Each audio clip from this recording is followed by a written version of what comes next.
আসসালামু আলাইকুম everyone, welcome to learning channel. আজকে আপনাদের সাথে যে টিপসটি শেয়ার করতে এসেছি সেটি হচ্ছে এই যে ডাটা শিট, এই ডাটা শিটের পাস ফেইলের রেশিওটা কিভাবে বের করবেন।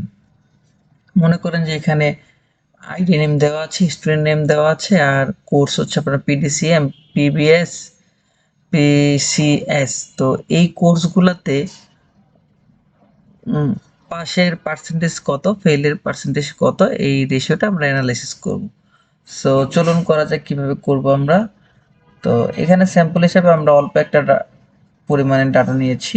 তো অনেক সময় আপনাকে অনেক বেশি স্টুডেন্টের করতে হয়, সো সেক্ষেত্রে আমরা যেই ফর্মুলাটা ইউজ করব সেটা হচ্ছে পিভট।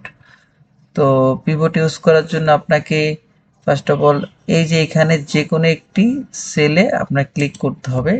ক্লিক করে আপনার অল্ট প্রেস করতে হবে, then D A P DAP sheet open হলো। তো এই শিটটাতে লেখা আছে Microsoft Excel list and database. তো আমরা এখানে ক্লিক রাখবো, দেন এখানে পিভট টেবিল ক্লিক রাখবো, দেন আমরা এখান থেকে নেক্সট ক্লিক করব।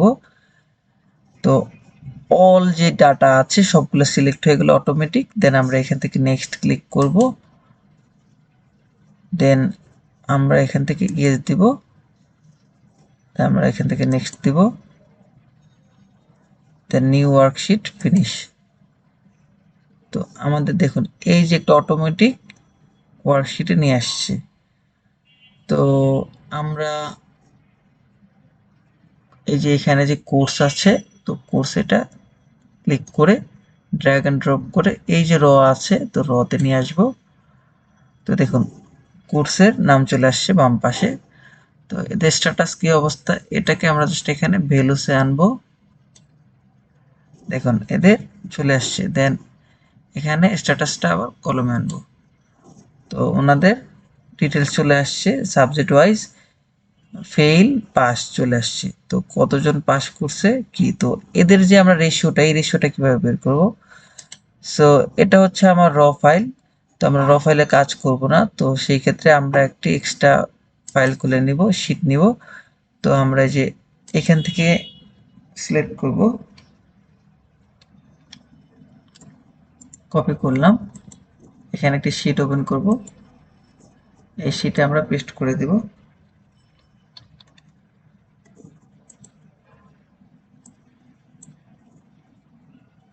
এইখানে আমরা লিখবো হচ্ছে আপনার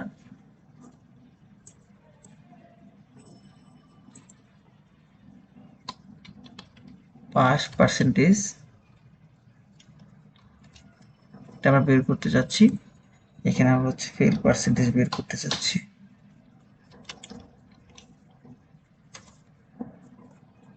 সো চলুন বক্স করে দিই আমরা।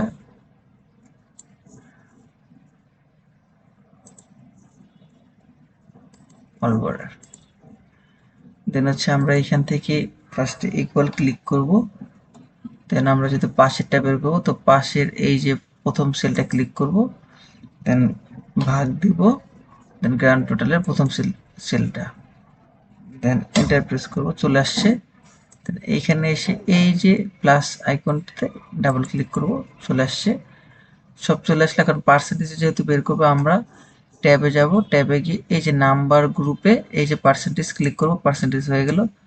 দেন সেম ওয়েতে আমরা ফেল এটা যেহেতু বের করব, ইকুয়াল কল দিব। তো ফেইলের এই যে এখান থেকে ক্লিক করবো এই সেলটা, দেন ভাগ গ্র্যান্ড টোটালে ফার্স্ট সেল, দেন এন্টার। দেন এখান থেকে এসে জাস্ট প্লাসে ডাবল ক্লিক করব, তারপর এটাকে পার্সেন্টেজ করে দেবো, নাম্বারে এসে পার্সেন্টেজে ক্লিক করে দেব। সো আমাদের চলে আসলো। তো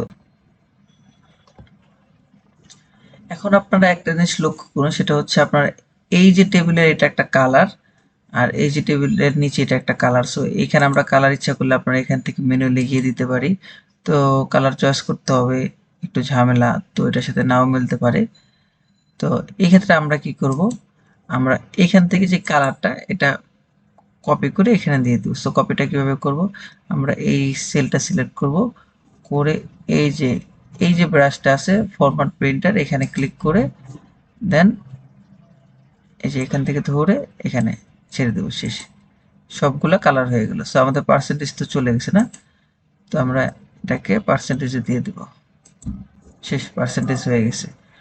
সো এই ছিল আমাদের আজকের ফর্মুলা ইউজ করাটা পিভটের। সো ভিডিওটি দেখে যদি আপনারা উপকৃত হয়ে থাকেন, অবশ্যই চ্যানেলটি সাবস্ক্রাইব করবেন অ্যান্ড বেল আইকনটি প্রেস করে পাশে থাকবেন। সো ধন্যবাদ। আসসালামু আলাইকুম।